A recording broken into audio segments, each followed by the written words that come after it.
नमस्कार, आप देख रहे हैं 4 पीएम और मैं हूं अभिषेक मिश्रा। नेता प्रतिपक्ष तेजस्वी यादव भारतीय जनता पार्टी की मुश्किल बने हुए हैं, एनडीए की मुश्किल बने हुए हैं और प्रधानमंत्री नरेंद्र मोदी तो तेजस्वी यादव की पहली पसंद है। सबसे ज्यादा हमला तेजस्वी यादव का है तो वो प्रधानमंत्री नरेंद्र मोदी पर है और जाहिर तौर पर हमला होना भी चाहिए क्योंकि लड़ाई प्रधानमंत्री नरेंद्र मोदी से ही है। भारतीय जनता पार्टी और एनडीए के सबसे बड़े नेता प्रधानमंत्री नरेंद्र मोदी ही हैं।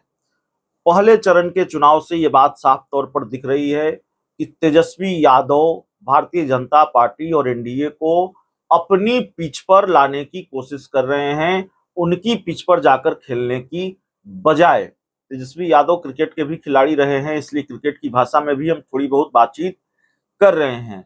पिच से मतलब है भारतीय जनता पार्टी के मुद्दों पर बात करने से ज्यादा, भारतीय जनता पार्टी के एजेंडे पर बात करने से ज्यादा तेजस्वी यादव अपने एजेंडे पर बात कर रहे हैं और अपने एजेंडे पर बीजेपी को बात करने पर मजबूर कर रहे हैं।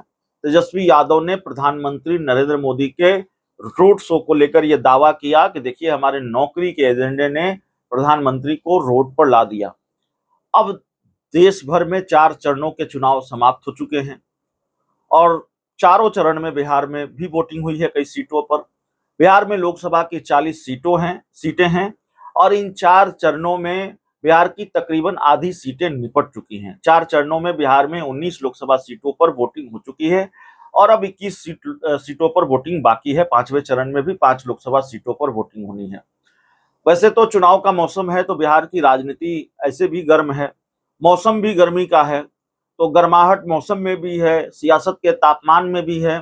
लेकिन 5वें चरण के चुनाव से पहले तेजस्वी यादव ने इस गर्माहट को और बढ़ा दिया है। दरअसल तेजस्वी यादव प्रधानमंत्री नरेंद्र मोदी की चुप्पी पर, उनके मौन व्रत पर लगातार सवाल उठा रहे हैं और ये सवाल उठा रहे हैं तेजस्वी यादव लगातार उठा रहे हैं कि मोदी जी नौकरी पर क्यों मौन है, दूसरे मुद्दों पर क्यों मौन है, विशेष राज्य के दर्जे पर क्यों मौन है। और एक बार फिर जब बिहार में 5वें चरण के तहत 5 लोकसभा सीटों पर वोटिंग होनी है, उससे पहले तेजस्वी यादव ने फिर प्रधानमंत्री नरेंद्र मोदी को घेरा है। तेजस्वी यादव ने लिखा है कि नौकरी पर मौन, बेरोजगारी पर मौन, महंगाई पर मौन, गरीबी पर मौन, पलायन पर मौन, किसानों पर मौन, बेटियों पर मौन, छात्रों पर मौन, शिक्षा पर मौन, मुद्दों पर मौन, पेपर लीक पर मौन और बिहार के विशेष राज्य के दर्जा पर मौन। तो ये पूरी लिस्ट तेजस्वी यादव ने बता दी है कि किन किन चीजों पर प्रधानमंत्री नरेंद्र मोदी की चुप्पी नहीं टूट रही है, उनका मौन व्रत नहीं टूट रहा है और किन किन चीजों पर प्रधानमंत्री नरेंद्र मोदी मौन हैं।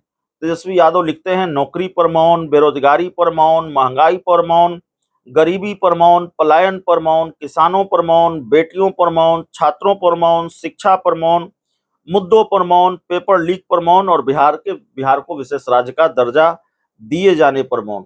उसके आगे तेजस्वी यादव लिखते हैं कि प्रधानमंत्री जी नकारात्मकता में इतने डूबे हुए हैं कि विकास, निवेश और बिहार की बेहतरी के बारे में कभी कोई सकारात्मक बात नहीं करते। 40 में से 39 सांसद देने के बावजूद मोदी सरकार ने बिहार के लिए क्या किया? ये 5 वर्ष में सिर्फ चुनाव में वोट लेने आते हैं, उसके बाद बिहार को दरकिनार कर देते हैं। तो ये हमला तेजस्वी यादव का है और तेजस्वी यादव का ये हमला लोकसभा चुनाव के पहले चरण से है। जाहिर है हमलावार, पलटवार ये राजनीति की रवायत है, चुनाव में ये होता है। लेकिन प्रधानमंत्री नरेंद्र मोदी को और भारतीय जनता पार्टी को खास तौर से जिस तरीके से तेजस्वी यादव ने घेरा है, भारतीय जनता पार्टी को कम से कम उसकी उम्मीद नहीं रही होगी। परिवारवाद को लेकर तेजस्वी यादव ने बीजेपी को घेर लिया और इसको लेकर सवाल उठाए कि प्रधानमंत्री नरेंद्र मोदी जी पहली सभा चिराग पासवान के जीजा जी के लिए करने जा रहे हैं, दूसरी सभा नवादा में वो डॉक्टर सीपी ठाकुर के बेटे के लिए करने जा रहे हैं और इसके बाद कई मुद्दों को लेकर तेजस्वी यादव ने लगातार पीएम मोदी को घेरा, उन पर निशाना साधा और कई मौकों पर भारतीय जनता पार्टी बैकफुट पर नजर आई। हाँ, इतना जरूर है कि तेजस्वी यादव ने नीतीश कुमार पर हमले से परहेज किया है लोकसभा चुनाव में, वो नीतीश कुमार पर बहुत हमला नहीं बोलते और इसको लेकर भी कई तरीके की चर्चाएं, कई तरीके के कयास लगते रहते हैं। बहुत बहुत धन्यवाद।